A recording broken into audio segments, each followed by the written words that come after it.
ओम श्री विष्णुवे नमः। आप सभी को कार्तिक मास की पूर्णिमा की हार्दिक शुभकामनाएं। आज आप सुनेंगे श्री सत्यनारायण भगवान की कथा और आरती। प्रेम से बोलिए श्री सत्यनारायण भगवान की जय। कथा प्रारंभ करने से पहले आप सभी से अनुरोध है कि आपको यह वीडियो पसंद आए तो इसे लाइक करें, शेयर करें और चैनल को भी सब्सक्राइब करें। प्रेम से बोलिए श्री सत्यनारायण भगवान की जय। एक समय नैमिषारण्य तीर्थ में सौनक आदि 88,000 ऋषियों ने श्री सूत जी से पूछा कि हे प्रभु, इस कलयुग में वेद विद्या रहित मनुष्यों को प्रभु भक्ति किस प्रकार मिलेगी तथा उनका उद्धार कैसे होगा। हे मुनि श्रेष्ठ, कोई ऐसा तप कहिए जिसमें थोड़े समय में पुण्य प्राप्त हो तथा मनवांछित फल मिले। ये कथा सुनने की हमारी इच्छा है। सर्वशास्त्र ज्ञाता श्री सूत जी बोले, हे वैष्णव पूज्य, आप सबने प्राणियों के हित की बात पूछी है। अब मैं उस श्रेष्ठ व्रत को आप लोगों से कहूँगा जिस व्रत को नारद जी ने लक्ष्मी नारायण जी से पूछा था और श्री लक्ष्मीपति ने मुनि श्रेष्ठ नारद जी से कहा था। सो ध्यान से सुन। एक समय योगी राज नारद जी दूसरे के हित की इच्छा से अनेक लोकों में घूमते हुए मृत्युलोक में आ पहुँचे। यहाँ अनेक योनियों में जन्मे हुए प्राय सभी मनुष्यों को अपने कर्मों द्वारा अनेक दुखों से पीड़ित देखकर सोचा कि किस यत्न के करने से निश्चय ही मानवों के दुखों का नाश हो सकेगा। ऐसा मन में सोचकर विष्णु लोक को गए। वहां श्वेत वर्ण और 4 भुजाओं वाले देवों के ईश नारायण को, जिनके हाथ में शंख, चक्र, गदा और पद्म थे तथा वरमाला पहने हुए थे, देखकर स्तुति करने लगे। कहने लगे कि हे भगवान, आप अत्यंत शक्ति से संपन्न हैं। मन तथा वाणी भी आपको नहीं पा सकती। आपका आदि मध्य अंत नहीं है। निर्गुण स्वरूप सृष्टि के कारण भक्तों के दुखों को नष्ट करने वाले हो। आपको मेरा नमस्कार है। नारद जी से इस प्रकार की स्तुति सुनकर विष्णु भगवान बोले, हे मुनि श्रेष्ठ, आपके मन में क्या है? आपका किस काम के लिए आगमन हुआ है? निसंकोच कहो। तब नारद मुनि बोले, मृत्युलोक में सब मनुष्य जो अनेक योनियों में पैदा हुए हैं, अपने अपने कर्मों के द्वारा अनेक प्रकार के दुखों से दुखी हो रहे हैं। हे नाथ, मुझ पर दया रखते हो तो बताइए कि उन मनुष्यों के दुख थोड़े से ही प्रयत्न से कैसे दूर हो सकते हैं।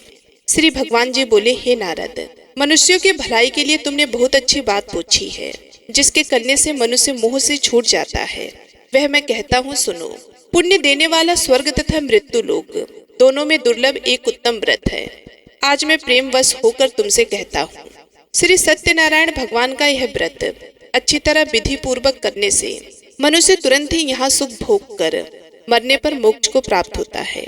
श्री भगवान के वचन सुनकर नारद जी बोले कि उस व्रत का फल क्या है, क्या विधान है, किसने यह व्रत किया था और किस दिन यह व्रत करना चाहिए, विस्तार से कहो।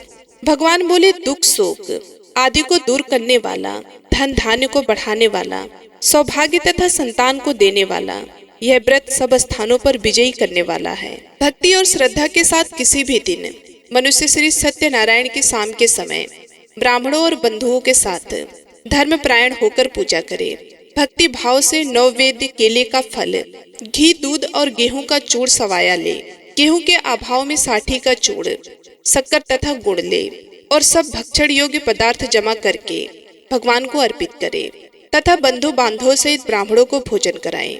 उसके पश्चात स्वयं भोजन करे, नृत्य गीत आदि का आचरण करे, श्री सत्यनारायण भगवान का स्मरण करता हुआ समय व्यतीत करे। इस तरह व्रत करने पर मनुष्यों की इच्छा निश्चित ही पूरी होती है। विशेषकर काली काल में मृत्यु लोक पर यही मोक्ष का सरल उपाय है। सूत जी बोले, हे ऋषियों, जिसने पहले समय में इस व्रत को किया है उसका इतिहास कहता हूँ, ध्यान से सुनो। सुंदर काशीपुरी नगरी में एक अत्यंत निर्धन ब्राह्मण रहता था। वे भूख प्यास से बेचैन हुआ नित्य पृथ्वी पर घूमता था। ब्राह्मणों से प्रेम करने वाले भगवान ने ब्राह्मण का रूप धारण करके उसके पास जाकर आदर के साथ पूछा कि हे विप्र, नित्य दुखी होकर पृथ्वी पर क्यों घूमते हो? तीन ब्राह्मण बोला, मैं निर्धन ब्राह्मण हूँ, भिक्षा के लिए पृथ्वी पर फिरता हूँ। हे भगवान, यदि आप इसका उपाय जानते हो तो कृपया करके कहो। वृद्ध ब्राह्मण बोला कि सत्यनारायण भगवान मन वांछित फल देने वाले हैं, इसलिए हे ब्राह्मण, तू उनका पूजन कर, जिसके करने से मनुष्य सब दुखों से मुक्त होता है। ब्राह्मण को व्रत का सारा विधान बतलाकर बूढ़े ब्राह्मण का रूप धारण करने वाले श्री सत्यनारायण भगवान वहां से अंतर ध्यान हो गए। जिस व्रत को व्रत ब्राह्मण ने बतलाया है मैं उसको करूंगा। ये निश्चय करने पर उसे रात में नींद नहीं आई। वे सवेरे उठ सत्यनारायण भगवान के व्रत का निश्चय कर भिक्षा के लिए चल दिया। उस दिन उसको भिक्षा में बहुत धन मिला, जिससे बंधु बांधवों के साथ उसने श्री सत्यनारायण भगवान का व्रत किया। इसके करने से वह विप्र सब दुखों से छूटकर अनेक प्रकार की संपत्ति से युक्त हुआ। उस समय से वह विप्र हर मास व्रत करने लगा। इस तरह सत्यनारायण भगवान के व्रत को जो करेगा वह सब पापों से छूटकर मोक्ष को प्राप्त करेगा। आगे जो पृथ्वी पर श्री सत्यनारायण भगवान का व्रत करेगा वह मनुष्य सब दुखों से छूट जाएगा। इस तरह नारद जी से नारायण जी का कहा हुआ यह व्रत मैंने तुमसे कहा। हे विप्रो, मैं अब क्या कहूँ। ऋषि बोले, हे मुनिवर, संसार में उस विप्र से सुनकर और किस किसने इस व्रत को किया, हम वह सब सुनना चाहते हैं। इसके लिए हमारे मन में श्रद्धा है। सूत जी बोले, हे मुनियों, जिसने इस व्रत को किया वह सब सुनो। एक समय वह विप्र धन और ऐश्वर्य के अनुसार बंधु बांधवों के साथ व्रत करने को तैयार हुआ। उसी समय एक लकड़ी बेचने वाला बूढ़ा आदमी आया और बाहर लकड़ियों को रखकर विप्र के मकान में गया। प्यास से दुखी लकड़हारा उनको व्रत करते देखकर विप्र को नमस्कार कर कहने लगा कि आप ये क्या कर रहे हैं और इसके करने से क्या फल मिलता है, कृपया मुझसे कहो। ब्राह्मण ने कहा, सब मनोकामनाओं को पूरा करने वाला यह श्री सत्यनारायण भगवान का व्रत है। इसकी ही कृपा से मेरे यहाँ धन धान्य आदि की वृद्धि हुई है। विप्र से इस व्रत के बारे में जानकर लकड़हारा बहुत प्रसन्न हुआ। चरणामृत ले और प्रसाद खाने के बाद अपने घर को गया।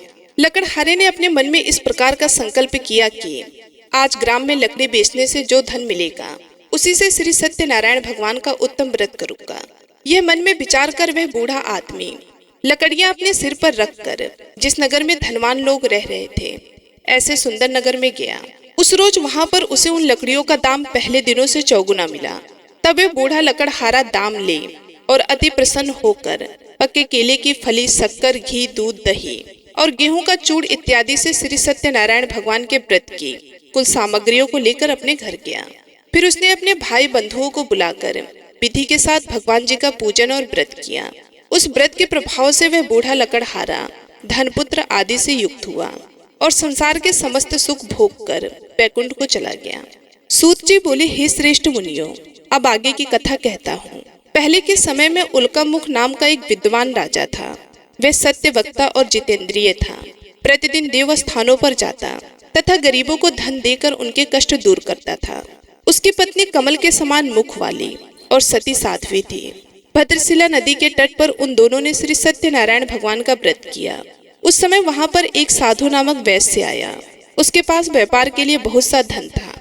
राजा को व्रत करते हुए देखकर वे विनय के साथ पूछने लगा कि हे राजन, भक्ति युक्त चित्त से आप क्या कर रहे हैं? मेरी सुनने की इच्छा है, सो आप मुझे यह बताइए।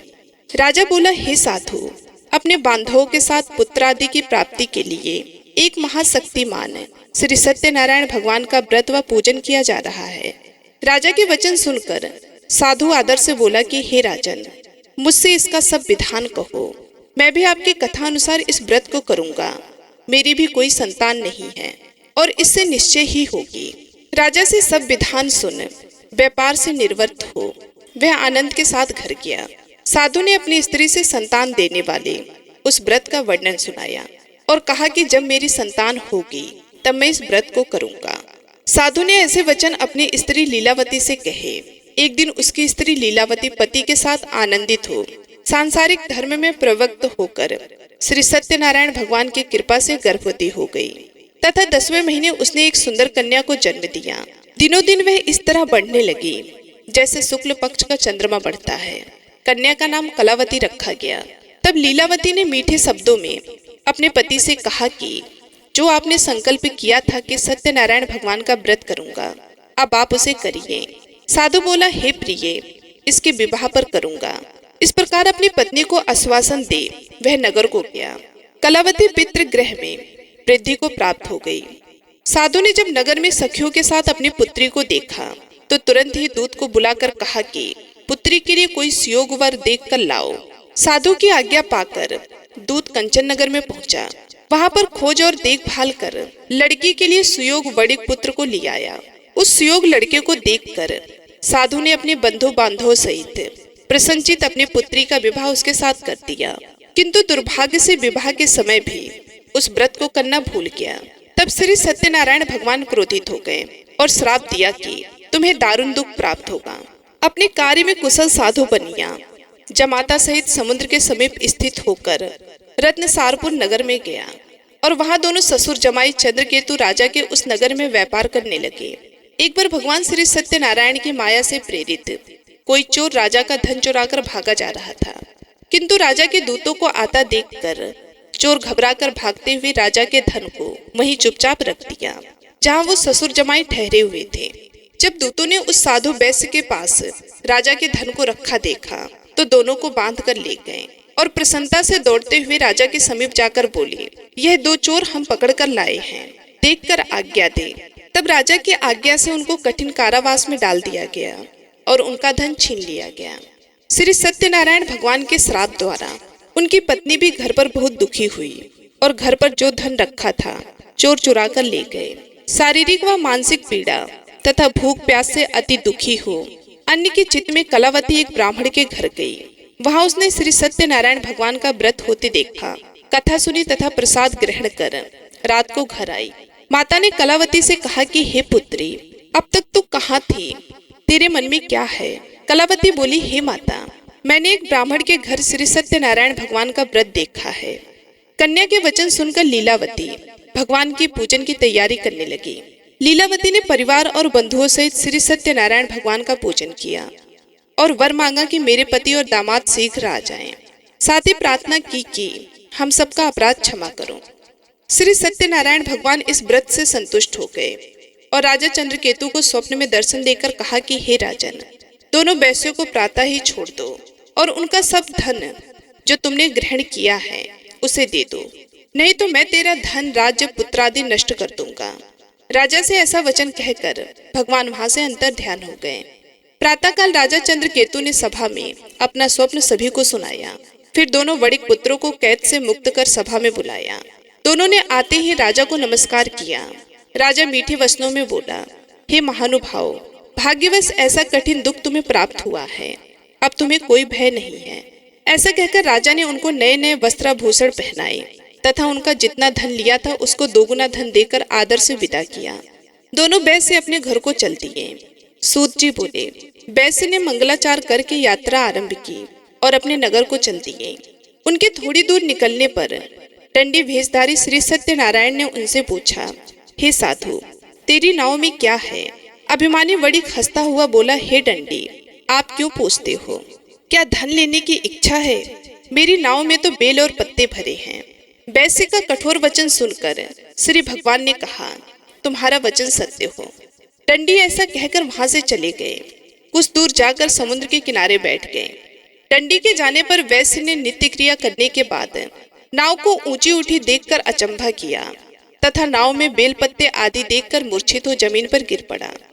मूर्छा खुलने पर अत्यंत शोक प्रकट करने लगा। तब उसका दामाद बोला, आप शोक ना करें, यह दंडी का श्राप है, अतः उनके शरण में चलना चाहिए, तभी हमारी मनोकामना पूरी होगी। दामाद के वचन सुनकर वह दंडी के पास पहुंचा और अत्यंत भक्ति भाव से नमस्कार करके बोला, मैंने जो आपसे असत्य वचन कहे थे उनको क्षमा करो। ऐसा कहकर महान शोकातुर हो रोने लगा।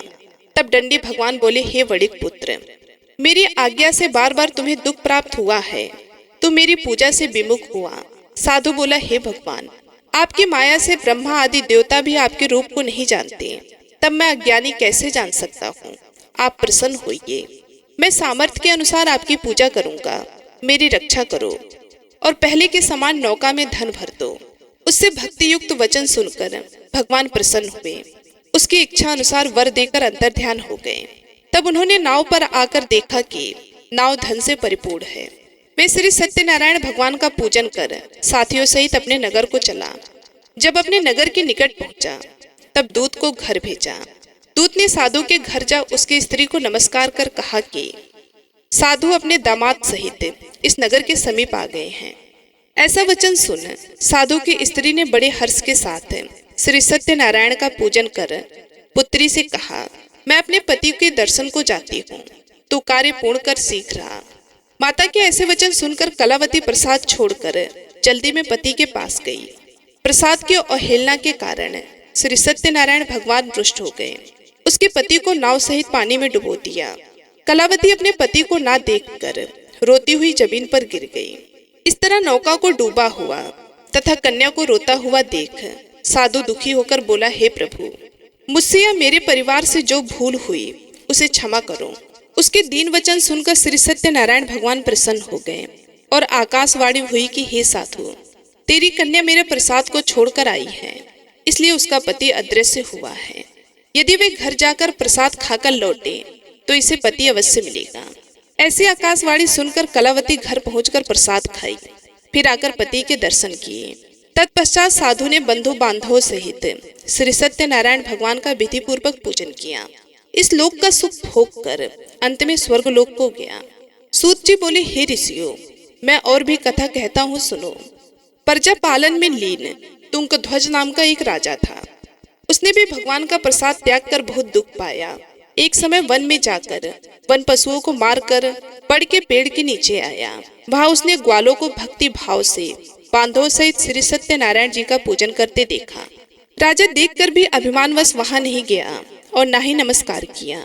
जब ग्वालों ने श्री भगवान का प्रसाद उसके सामने रखा तो वह प्रसाद त्याग कर अपनी नगरी को चला गया। वहां उसने अपना सब कुछ नष्ट पाया तो वह जान गया कि यह सब भगवान ने किया है। तब वह विश्वास कर ग्वालों के समीप गया और विधि पूर्वक पूजन कर प्रसाद खाया तो श्री सत्यनारायण भगवान की कृपा से सब कुछ पहले जैसा ही हो गया। फिर दीर्घ काल तक सुख भोग कर मरने पर स्वर्ग लोक हो गया। जो मनुष्य परम दुर्लभ व्रत को करेगा, भगवान की कृपा से उसे धन धान्य की प्राप्ति होगी। निर्धन धनी और बंदी बंधन से मुक्त होकर निर्भय हो जाता है। संतानहीनों को संतान प्राप्त होती है तथा सब मनोरथ पूर्ण होकर अंत में वैकुंठ धाम को जाता है। जिन्होंने पहले इस व्रत को किया, अब उनके दूसरे जन्म की कथा कहता हूँ। वृद्ध सतानंद ब्राह्मण ने सुदामा का जन्म लेकर मोक्ष को पाया। लकड़हारे ने अगले जन्म में निषाद बनकर मोक्ष प्राप्त किया। उल्कामुख नाम का राजा दशरथ होकर वैकुंठ को प्राप्त हुआ। साधु नाम के वैश्य ने मोरध्वज बनकर अपने पुत्र को आरे से चीरकर मोक्ष को प्राप्त किया। महाराज तुंगध्वज ने स्वयंभू होकर भगवान में भक्ति युक्त हो कर्म कर मोक्ष प्राप्त किया। तो एक बार प्रेम से बोलिए, श्री सत्यनारायण भगवान की जय। अब आइए सुनते हैं श्री सत्यनारायण भगवान जी की आरती। ओम जय लक्ष्मी रमणा स्वामी, जय लक्ष्मी रमणा, सत्यनारायण स्वामी जन पातक हरणा। ओम जय लक्ष्मी रमणा, रत्न जड़ित सिंहासन अद्भुत छबिराजे, स्वामी अद्भुत छबिराजे। नारत करत निरंजन, नारत करत निरंजन, घंटा ध्वनि बाजे। ओम जय लक्ष्मी रमणा, प्रगट भये कलि कारण, दिज को तरस दियो, स्वामी दिज को तरस दियो। बूढ़ो ब्राह्मण बन कर, बूढ़ो ब्राह्मण बन कर, कंचन महल कियो। ओम जय लक्ष्मी रमणा, दुर्बल भील कठारो, जिन पर कृपा करी, स्वामी जिन पर कृपा करी।